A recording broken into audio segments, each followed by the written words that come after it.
ಅಂಗಡಿಗಳ ಬಾಗಿಲು ಮುರಿದು ಸಿಗರೇಟ್ ಗುಟ್ಕಾ ಕ್ಯಾಶ್ ಕಳ್ಳತನ.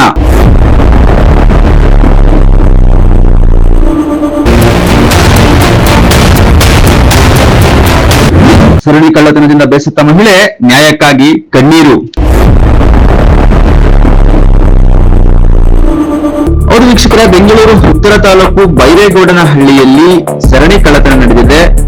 ಸುಮಾರು 3 ಅಂಗಡಿಗಳಲ್ಲಿ ಕಳ್ಳತನ ಆಗಿರ್ತಕ್ಕಂಥದ್ದು. ನೆಲಮಂಗಲದಿಂದ ತಾವರೆಕೆರೆಗೆ ಹೋಗ್ತಕ್ಕಂಥ ರಸ್ತೆಯಲ್ಲಿ, ಮುಖ್ಯ ರಸ್ತೆ, ಪ್ರಮುಖ ರಸ್ತೆ ಇದು. ಆ ಪ್ರಮುಖ ರಸ್ತೆಯಲ್ಲಿ ಇರ್ತಕ್ಕಂಥ 3 ಅಂಗಡಿಗಳಲ್ಲಿ ಕಳ್ಳತನ ಆಗಿರ್ತಕ್ಕಂಥದ್ದು.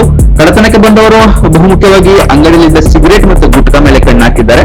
ತದನಂತರ ಏನು ಕ್ಯಾಶ್ ಬಾಕ್ಸ್ ಅಲ್ಲಿ ಕ್ಯಾಶ್ ಇತ್ತು, ಆ ಕ್ಯಾಶ್ ನ ತೆಗೆದುಕೊಂಡು ಹೋಗಿರ್ತಕ್ಕಂಥದ್ದು. ಇದೇ ರೀತಿ 3 ಅಂಗಡಿಗಳಲ್ಲಿ ಆಗಿರ್ತಕ್ಕಂಥದ್ದು. ಒಂದೊಂದು ಅಂಗಡಿಯಲ್ಲಿ ಸುಮಾರು 30 ರಿಂದ 50 ಸಾವಿರ ರೂಪಾಯಿ ಗುಟ್ಕಾ ಸಾಮಗ್ರಿಗಳು ಮತ್ತು ಸಿಗರೇಟ್ಗಳು ಹಾಗೂ 5, 10, 15 ಸಾವಿರ ಕ್ಯಾಶ್ ಗಳನ್ನ ಕೂಡ ಕಳೆದುಕೊಂಡಿರ್ತಕ್ಕಂಥದ್ದು. ಏನು ಈ ಸರಣಿ ಕಳ್ಳತನ ಈ ಹಿಂದೆ ಕೂಡ ಕಳ್ಳತನ ಆಗಿತ್ತು, ಹಾಗಾಗಿ ಮತ್ತೆ ಕಳ್ಳತನ ಆಗಿರೋದು. ಈ ಸರಣಿ ಕಳ್ಳತನ ಬೇಸತ್ತ ಅಂಗಡಿ ಮಾಲೀಕರು ಕಣ್ಣೀರನ್ನ ಹಾಕಿದ್ದಾರೆ. ಬನ್ನಿ ನೋಡೋಣ ಏನ್ ಹೇಳ್ತಾರೆ. ಏನಾಯ್ತು ಅಂತಂದ್ರೆ, ವ್ಯಾಪಾರ ಮಾಡಿವೋ 10 ಗಂಟೆ ತನಕ ನನ್ನ ಮಗ ಇರೋನು. 10 ಗಂಟೆ ಮೇಲೆ ಬಾಕ್ಲು ಹಾಕ್ಕೊಂಡೆಲ್ಲ ಕ್ಲೋಸ್ ಮಾಡ್ಕೊಂಡು ಬರೀವೋ.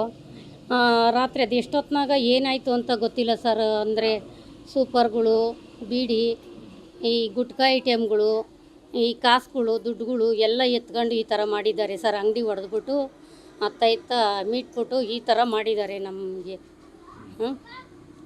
ಅಲ್ಲ ಸರಿ, ನನ್ನ ಮಕ್ಕಳಿಗೆ ಏನು ಶಿಕ್ಷೆ ಮಾಡಬೇಕು ಸರ್ ಇವ್ರಿಗೆಲ್ಲ? ಅಲ್ಲ ಸರ್, ಹೆಂಗೆ ಸರ್ ಜೀವನ ಮಾಡೋದು ನಾವು? ಹಾಂ, ಹೋಗಿದೆ ಸರ್, ತುಂಬಾ ಒಂದು 50,000 ಗಂಟೆ ಹೋಗಿದೆ ಸರ್. ಗುಟ್ಕಾ ಐಟಮೇ ಒಂದು 50,000 ರೂಪಾಯಿ ಹಾಕ್ಸಿದ್ದು. ದುಡ್ಡುಗಳಿತ್ತು 100 ರೂಪಾಯಿವು, 20 ರೂಪಾಯಿವು, ನೀವು 10 ರೂಪಾಯಿ ನೋಟ್ಗಳು ಇವೆಲ್ಲ ಎತ್ಕೊಂಡು ಹೋಗ್ತಿರ್ಲಿಲ್ಲ ಸರ್. ನಮ್ಮ ಮಗ ಬರೀ 500 ರೂಪಾಯಿವು, 100 ರೂಪಾಯಿ ಮಾತ್ರ ಮನೆಗೆ ಎತ್ಕೊಂಡು ಹೋಗಿವು. ಬಟ್ ಇನ್ಯಾವು ಎತ್ಕೊಂಡು ಹೋಗ್ತಿರ್ಲಿಲ್ಲ. ಅಷ್ಟು ದುಡ್ಡೆಲ್ಲ ಹಂಗೆ ಇತ್ತು ಸರ್. ಅದು ಗಲ್ದಲ್ಲಿ ನಾವು ಯಾವತ್ತು, ನಾನು ಮಾತ್ರ ಎತ್ಕೊಂಡು ಹೋಗಿದ್ರೆ ನಾನು ಬಿಡ್ತಾ ಇರಲಿಲ್ಲ. ಒಂದು 200 ರೂಪಾಯಿ 100 ರೂಪಾಯಿ ಬರೇಗಲ್ಲ ಅಂತ ನಾನು ಬಿಟ್ಬಿಟ್ಟು ಹೋಗಿವ್ನು. ನನ್ನ ಮಗ ಬಿಡಮ್ಮ, ಇನ್ನೇನಾಗುತ್ತೆ ಅಂತ ಹೇಳ್ಬಿಟ್ಟು ಎಲ್ಲ ಇಲ್ಲೇ ಬಿಟ್ಟು ಹೋಗ್ಬಿಟ್ಟು ಬಂದಿದ್ದಾನೆ ಸರ್ ಮನೆಗೆ. ರಾತ್ರಿ ಎಷ್ಟೊತ್ತಿನಾಗಾಯ್ತು ಏನು ಅಂತ ಗೊತ್ತಿಲ್ಲ. ಇಲ್ಲಿ ಹಾಲು ಹಾಕೊಂಡು ಬಂದಿದ್ದಾನೆ.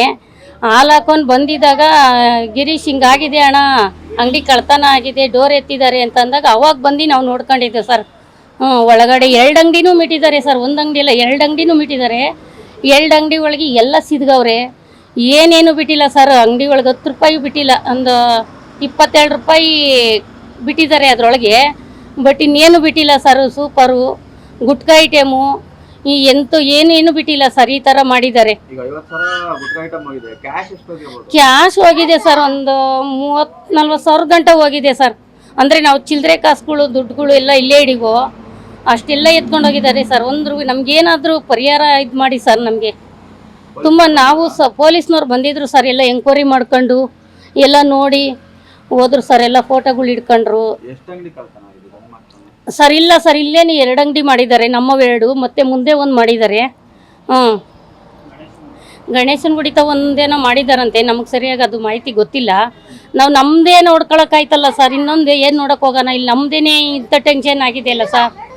ನಾವು ಸಾಲ ಮಾಡ್ಕೊಬೇಕು, ಬಡ್ಡಿ ಕಟ್ಟಬೇಕು, ಮಕ್ಕಳನ್ನ ಓದಿಸ್ಬೇಕು, ಏನೋ ಒಂದು ಜೀವನ ಮಾಡೋಣ ಅಂತ ಹೋದರೆ ಈ ಥರ ಮಾಡ್ತಾರಲ್ಲ ಸರ್ ನಮಗೆ. ಹಾಂ, ಹೌದು ಸರ್. ಹೆಂಗೆ ಸರ್? ಅದನ್ನೇ ನಾನು ಹೇಳ್ತಾ ಇರೋದು, ಹೆಂಗೆ ಮಾಡೋದು? ಹಾಂ, ಅಲ್ಲ ಬದುಕಕ್ಕೇನೆ ಬಿಡಲ್ಲ ಅಂತಂದರೆ ಬಡಬಗ್ರು ಯಾವ ಥರ ಸರ್ ನಾವು ಜೀವನ ಮಾಡೋದು? ಹಾಂ, ಈ ಥರ ಮಾಡ್ತಾರ ಸರ್ ಯಾರಾದರೂ? ಲೋಫರ್ ಬಡ್ಡಿ ಮಕ್ಕಳು ದುಡ್ಡು ತಿನ್ನಬೇಕು ಸರ್, ಕಷ್ಟಪಡಬೇಕು, ತಿನ್ನಬೇಕು. ನಾವು ಬೆಳಿಗ್ಗೆ ಎದ್ದು ಏನಕ್ಕೋಸ್ಕರ ನಾವಿಲ್ಲಿ ಮಾಡ್ತೀವಿ ಸರ್? ನಮ್ಮ ಮಕ್ಕಳು ನಾವು ದುಡಿಬೇಕು, ಇನ್ನೊಬ್ರು ಇದಕ್ಕೆ ಹೋಗ್ಬಾರ್ದು ಅಂತಲ್ವ ಸರ್ ನಾವು ಮಾಡೋದು? ಹಾಂ, ಈ ಥರ ಮಾಡಿದ್ದಾರೆ ಅಂದರೆ ಇವ್ರಿಗೆ ಏನು ಥರ ಶಿಕ್ಷೆ ಮಾಡಬೇಕು ಸರ್? ನಿಜವಾಗ್ಲೂ ಸರ್, ನಮಗೆ ಅವ್ರಿಗೆ ಸಿಕ್ಕಿಬಿಟ್ರಂತೂ ನಿಜವಾಗ್ಲೂ ಸರ್ ಇಲ್ಲೇ ಕಟ್ಟಿಬಿಟ್ಟು ಹೊಡಿತೀನಿ. ನಾನೇ ಕಟ್ಟಿಬಿಟ್ಟು ಹೊಡಿತೀನಿ ಸರ್. ನನ್ನ ಮಕ್ಕಳಿಗೆ ಏನಾದರೂ ಸಿಗಬೇಕು ಸರ್. ನಮಗೇನಾದರೂ ದಯವಿಟ್ಟು ಮಾಹಿತಿ ಏನಾದರೂ ನಮಗೆ ಒಂಚೂರು ಸಹಾಯ ಮಾಡೋ ಥರ ಮಾಡಿಕೊಡಿ ಸರ್ ನಮಗೆ.